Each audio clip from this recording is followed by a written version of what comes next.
Fala aí, galerinha, tudo bem? Professora Diana Faustino, dessa vez aí para dar continuidade ao nosso conteúdo. Começamos aí falando um pouquinho sobre ele, o nosso continente, o continente americano, tá? E hoje vamos dar aí um foco, né? Uma abordagem um pouco mais detalhada à América anglo-saxônica, tá certo?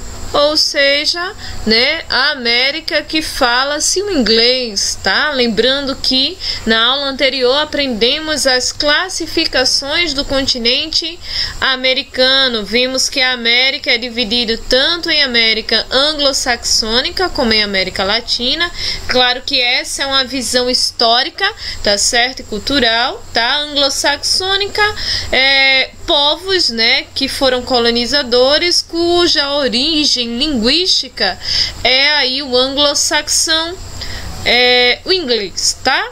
E América Latina, todos os povos aí que foram colonizados por espanhóis e portugueses, tanto a América Central como a América a América do Sul, tá certo? Então há essas duas classificações regionais, certo? Nosso foco hoje é para a América anglo-saxônica, que vai receber aí esse nome graças à origem colonial da língua do colonizador, que foi aí o inglês, tá certo?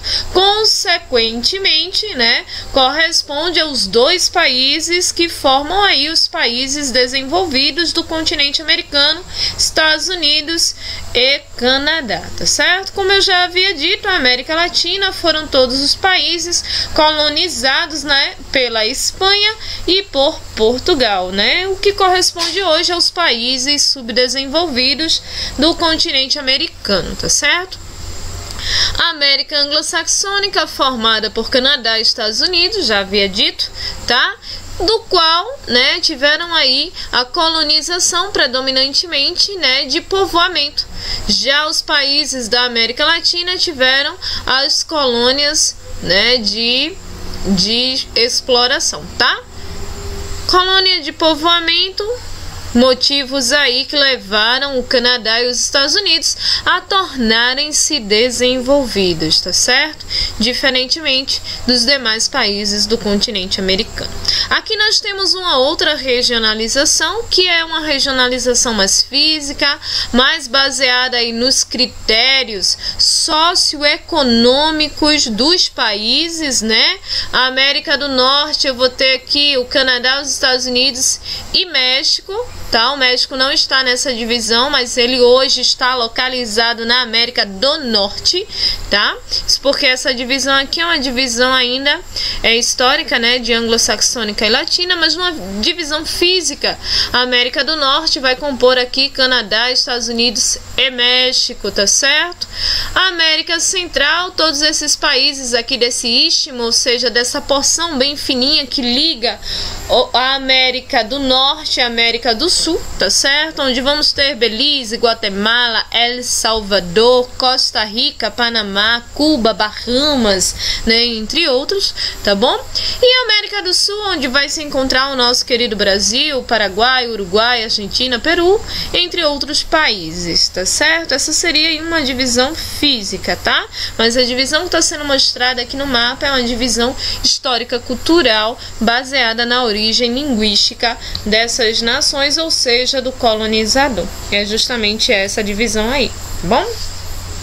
Colônias de povoamento, né? O Canadá e os Estados Unidos se caracterizam aí por trabalho familiar livre e assalariado. Nem sempre foi assim, é claro que houve a escravidão, né? É claro que houve a exploração, mas aí digamos que eles conseguiram atingir essa etapa de assalariados, né? Um pouco mais acelerado do que os países aí que eram ex-colônias de povoamento, tá bom? A produção também era voltada aí ao abastecimento interno, isso vai ser um grande detalhe, né? Porque se vocês se recordam, toda a produção no Brasil era voltada para quê? Para o mercado externo, para vender para outros países. Ainda hoje é assim, tá? A partir do momento que eu penso primeiro na minha população e depois na população alheia, eu tenho de fato um desenvolvimento mais acelerado. Foi o que o Canadá e os Estados Unidos fizeram, né? Baseado aí na ideia de colônia de povoamento. tá certo? O objetivo do colonizador naquele momento era se fixar, ter uma segunda residência, tipo uma segunda casa. Então eles queriam fazer dos Estados Unidos e o Canadá, os ingleses, né, queriam fazer dos Estados Unidos e o Canadá uma segunda residência. Era basicamente essa a ideia. Por isso o termo colônia de povoamento, porque a ideia era povoar para um dia ir morar caso houvesse a necessidade, é claro, tá certo? Mas não é sobre esses aspectos que vamos falar, não. Nós hoje vamos focar um pouquinho nos aspectos físicos da América anglo-saxônica, ou seja, do Canadá e dos Estados Unidos, tá certo? Então aqui eu tenho um mapinha que vai apontar quem elas, as placas tectônicas. Professora, por que vira e mexe falamos sobre elas? Porque elas vão ser essenciais na modelagem do relevo. Elas irão provocar terremotos, elas irão provocar erupção vulcânica e tudo isso está atrelado à formação do relevo. Vejam que aqui na placa norte-americana, onde estão, né, os queridíssimos Canadá e Estados Unidos, nós vamos ter aqui, ó, nessa região a oeste da América do Norte, tá certo?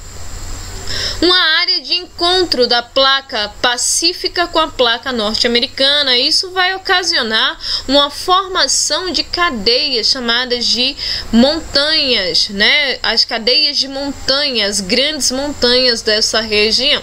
Já na região sul, olha, a Nazca com a sul-americana formam a Cordilheira dos Andes, né? Então aqui vai ser formado, margeando o continente americano, uma série de cordilheiras, né, de conjunto de cadeias de montanhas, tá certo? E elas vão estar aí sempre em evidência, as placas tectônicas, tá?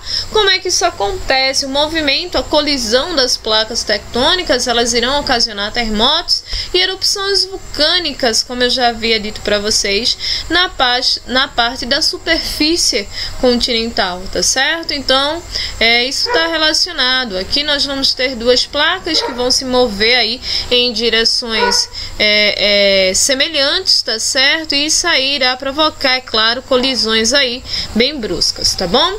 Aqui nós temos uma imagem clássica, tá? Que é a falha geológica na região de San Andrés, tá? E o que seria isso? Seria dizer que o terremoto por onde passa essas placas tectônicas é justamente aí, né? Bem nessa região, e provocou aqui uma falha, uma rachadura, uma ruptura na rocha, tá certo?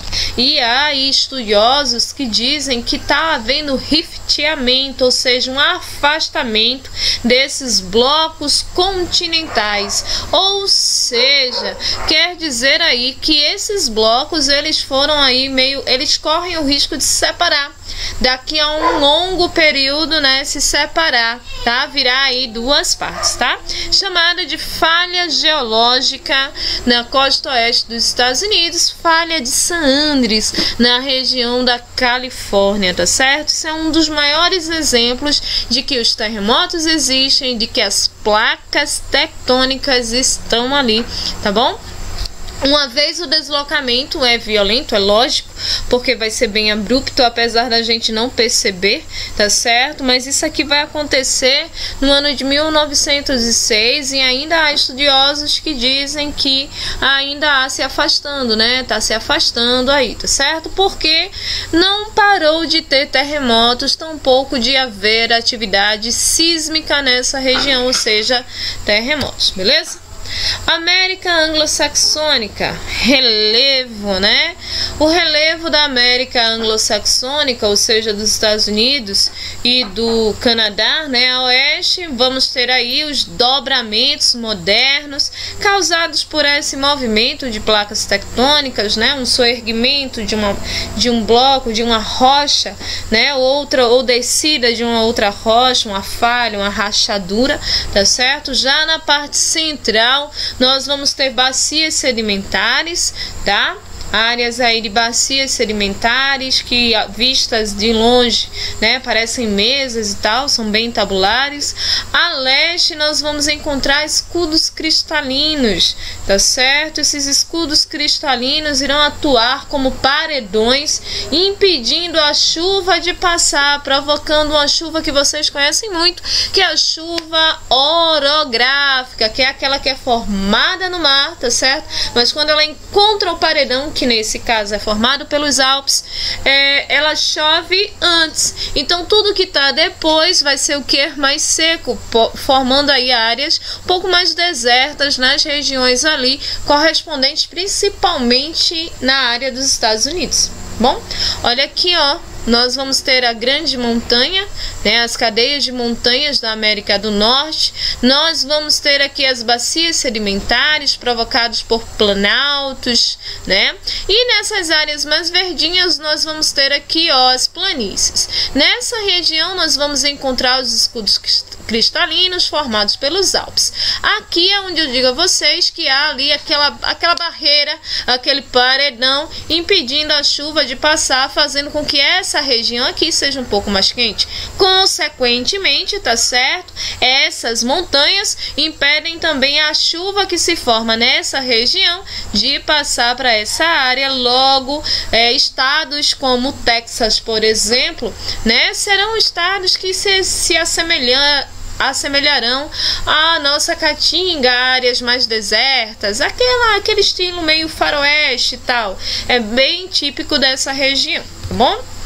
Dando continuidade, nós vamos ter aí as montanhas rochosas, as grandes montanhas da região norte.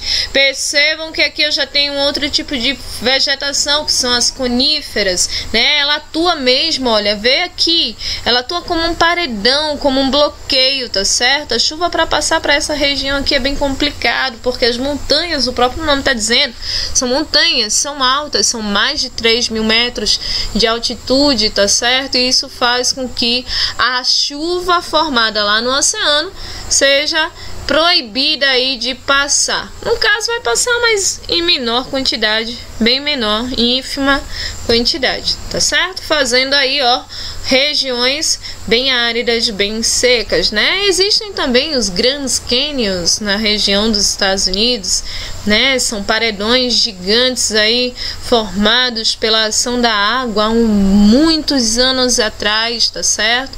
E hoje essa região se encontra seca e bem mais árida, né? Os Grand Canyons são muito famosos, formados aí nas regiões sedimentares, tá certo? Das bacias, nas regiões centrais dos Estados Unidos, beleza? Hidrografia, professora, da América anglo-saxônica. Bom, aqui no Brasil nós chamamos muito de bacias hidrográficas, certo? Lá nós trabalhamos com um termo classificado como vertentes, beleza? Ok? É claro que os rios de lá, a maioria deles são rios niveais. E o que seria isso? Eles só acontecem devido aí ao derretimento da neve, porque como são rios que são formados em montanhas e no topo dessas montanhas existe a neve, à medida que a neve vai descendo, vai aquecendo e derretendo, formando rios, tá certo? Principalmente no período do verão, que é o período em que a neve de fato derrete com mais intensidade, beleza? Aqui nós vamos ter as vertentes, né? Cada cozinha dessa corresponde a vertentes, corresponde a um conjunto de rios correspondentes aí a essa região, né? Vamos ter aí a vertente do Pacífico, tá? Vertente do Pacífico vai ser aí, olha, essa partezinha que está aqui, ó. Essa numeração aqui, vertente do Pacífico, tá certo? Essa verdinha aqui vai ser a vertente do Golfo do México, que vão ter rios importantíssimos, tá? Que correspondem a essa região. Nós vamos ter esse amarelinho aqui, ó, vertente do Atlântico, conjunto de rios que desaguam no Atlântico, tá? Nós vamos ter aqui, ó, a vertente, né, de Humboldt, que corresponde a essa região aqui amarelinha e tal, é uma área, claro, mais congelada. E enfim, a vertente do Ártico, que vão ter rios sutis, porém congelados, como o próprio nome está dizendo, está na região polar, não é isso? Então vamos ter conjuntos de rios aí bem importantes que se localizam nessa região. E é claro que na vertente do Ártico os rios se encontram em grande parte do tempo congelados. Relembrando um conteúdo vivenciado pelos senhores lá no 6º ano, tá certo? Vamos entender como se formam aí as bacias hidrográficas ou vertentes, conjuntos de rios, né? O rio ele vai nascer de pontos mais altos e descer até a região do mar. Ele vai ser formado por um rio principal, tá certo?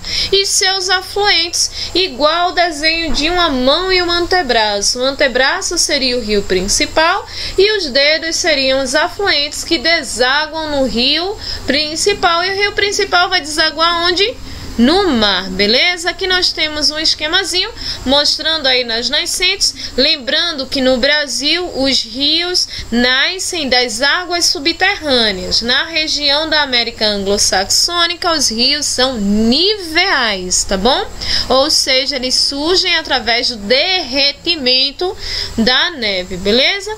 Vamos ter aqui um rio principal, seus afluentes. Meandros seriam as curvas que um rio faz. Então toda curva que um rio faz é chamada de meandro. As áreas alagadas, as margens do rio, são chamadas de várzea. E o lugar onde o mar se encontra com o rio é chamado aí de foz. Tá bom? Isso foi só para relembrar. Aqui eu trago umas imagens sobre os grandes lagos, muito famosos, né, na região dos Estados Unidos, tá? Lembrando que no Brasil não vai possuir lagos, mas na região do Canadá e Estados Unidos sim, beleza? Grandes lagos na vertentes aí do Atlântico, tá? Na região do Canadá também, né? A Baía de Humboldt. Bom, não sei pronunciar o certo, acredito que vocês saibam pronunciar aí bem melhor do que eu. Enfim, essa região é uma região bastante congelada, né? Onde vamos encontrar aí o ursinho polar, aquele que toma Coca-Cola, que os Estados Unidos faz tanta propaganda, beleza? Rio Colorado, na vertente do Pacífico, vejam aqui os paredões. Os paredões aqui configuram-se como cânions. Paredões de um lado, paredões do outro e um rio sutil passando aqui, ó, recortando esse paredão, tá certo? Esse aí é uma clássica imagem de um cânion, certo? Aqui nós vamos ter o rio mais importante, entre aspas, porque é altamente navegável, vai ter a circulação aí de várias embarcações, a comercialização aí em grande escala, tá certo? É o rio Mississippi, muito famoso na região dos Estados Unidos, tá certo? Na vertente do Golfo do México, que vai fazer aí limite com o México, né? Esse país que tanto dá uma certa dor de cabeça aos Estados Unidos, porque a galera quer estar nos Estados Unidos, já que o México é um país subdesenvolvido e os Estados Unidos, que é vizinho, é um país desenvolvido e a maior potência mundial, tá certo? Senhores, essa foi a nossa explicação. Temos mais, né? Vai vir mais explicações aí referentes aos Estados Unidos e ao Canadá, tá certo? Mas aí em uma outra aula, tá? Para vocês um beijão, fiquem com Deus e até a próxima. Tchau, fui!